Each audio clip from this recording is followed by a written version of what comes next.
नमस्कार दोस्तों, हमारे YouTube channel Ramkrishna Kheda science teacher पर आपका स्वागत है। आप साइंस के एनालिसिस या साइंस के अध्ययन के लिए हमारे YouTube चैनल पर लगातार लाइक, शेयर और सब्सक्राइब करते रहें, विजिट करते रहें रामकृष्ण खेड़ा साइंस टीचर को। आप जितनी ज्यादा दिक्कतें हैं, अगर आप सीधे कमेंट करना चाहते हैं या हमसे गाइड लेना चाहते हैं तो हमारे मोबाइल नंबर है 99 29 95 62 49 पर आप पर्सनल संपर्क कर सकते हैं। देखिए, अब आज का जो हमारा केमिस्ट्री इन एवरीडे लाइफ का जो चैप्टर चल रहा है, इसमें जो आज का टॉपिक है हमारा वह है plaster of Paris. Plaster of Paris, जिसका रासायनिक नाम यानी केमिकल नेम CaSO4.5H2 होता है, अर्थात कैल्शियम सल्फेट का अर्ध हाइड्रोक्साइड। कैल्शियम सल्फेट का अर्ध हाइड्रोक्साइड होता है। और कैल्शियम सल्फेट का जो अर्ध हाइड्रोक्साइड है, इसे किस प्रकार से बनाया जाएगा यह हम देखेंगे। इसमें क्या इसके गुण होंगे, किस तरीके से इसका उपयोग होता है, यहां से जो प्रश्न पूछा जाएगा। इसका रासायनिक नाम पूछ सकता है, अणु सूत्र पूछ सकता है। तो रासायनिक नाम हो जाएगा इसका कैल्शियम सल्फेट का अर्ध हाइड्रोक्साइड। अणु सूत्र पूछता है तो हो जाएगा CaSO4.5H2O।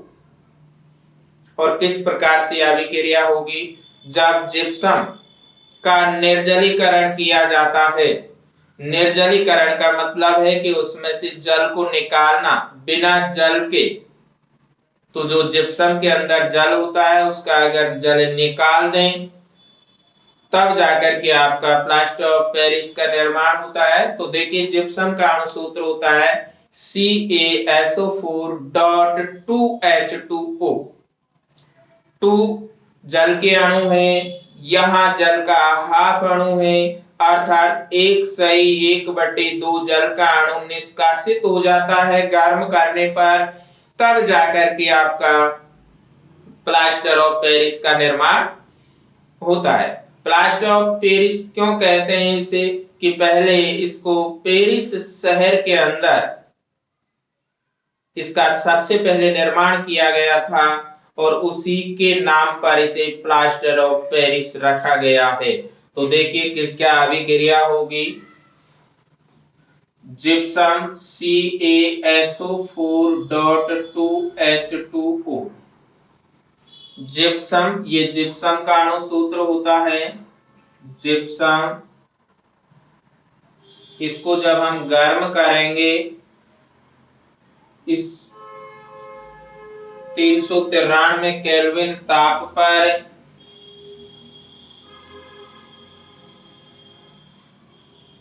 तब जाकर के आपका CaSO4.5H2O प्लस 3/2H2O,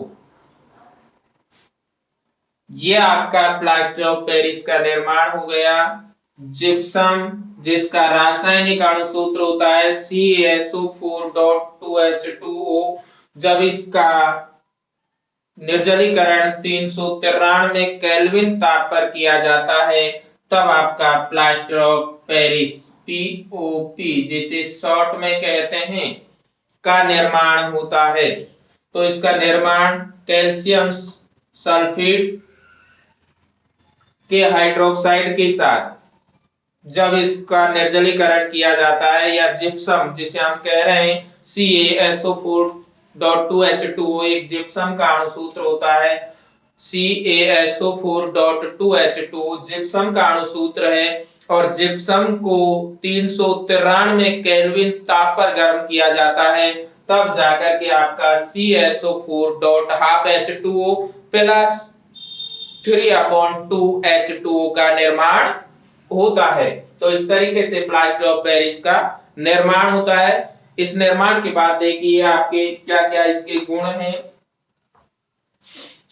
तो इसका पहला गुण है कि ये श्वेत चिकना ठोस पदार्थ होता है। श्वेत चिकना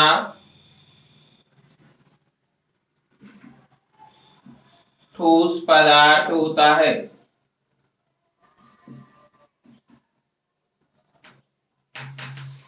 पहला इसका जो गुण होगा प्लास्टर ऑफ पेरिस का, यह श्वेत चिकना ठोस पदार्थ होता है। श्वेत चिकना ठोस पदार्थ होता है क्या? Plaster of Paris.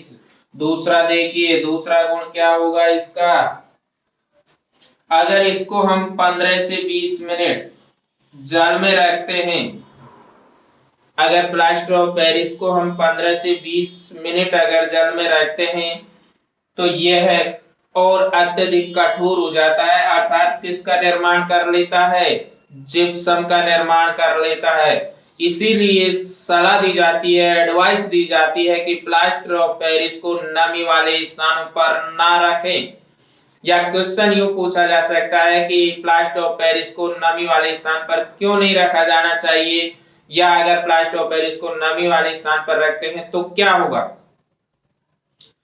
जब प्लास्टर ऑफ पेरिस को जब नमी वाले स्थान पर रखेंगे तो यह जल से अभिक्रिया करेगा, वाटर से आपस में रिएक्शन शो करेगा, और जब रिएक्शन शो करेगा तो एक जिप्सम का निर्माण होता है जो कि एक कठोर पदार्थ है। इसीलिए एडवाइस की जाती है कि किसी भी प्रकार से प्लास्टर ऑफ पेरिस को नमी वाले स्थान पर ना रखें।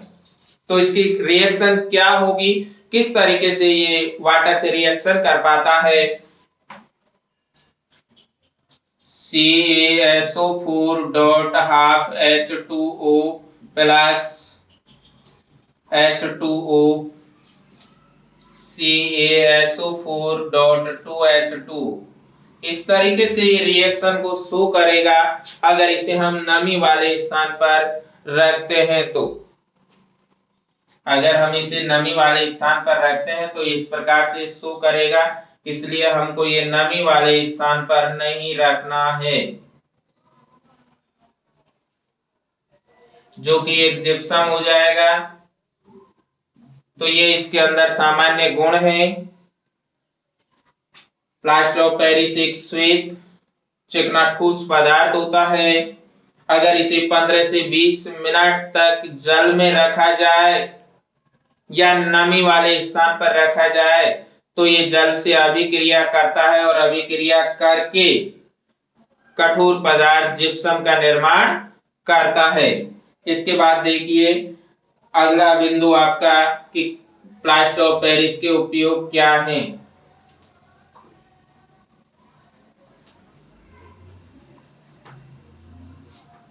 प्लास्टर ऑफ पेरिस के उपयोग क्या है? देखिए इसका सबसे बड़ा जो है उपयोग है टूटी हुई हड्डियों को जोड़ने के लिए।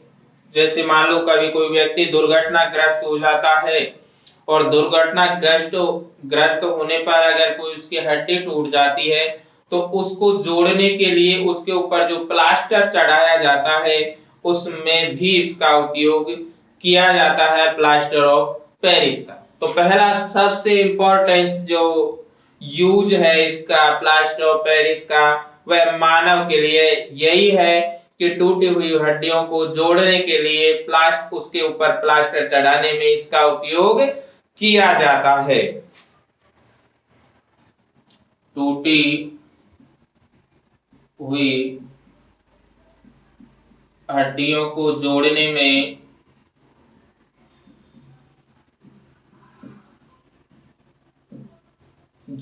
में उनके ऊपर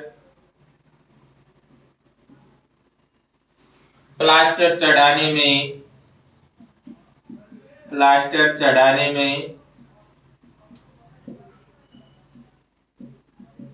उपयोग किया जाता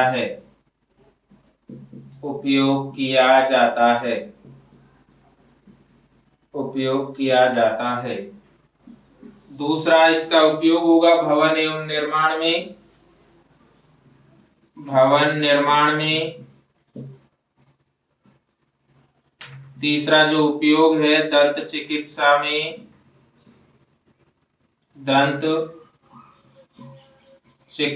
में और चौथा जो उपयोग होगा, मूर्तियां,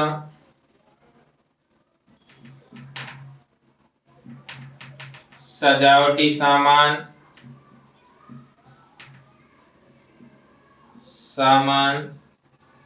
आदि बनाने में।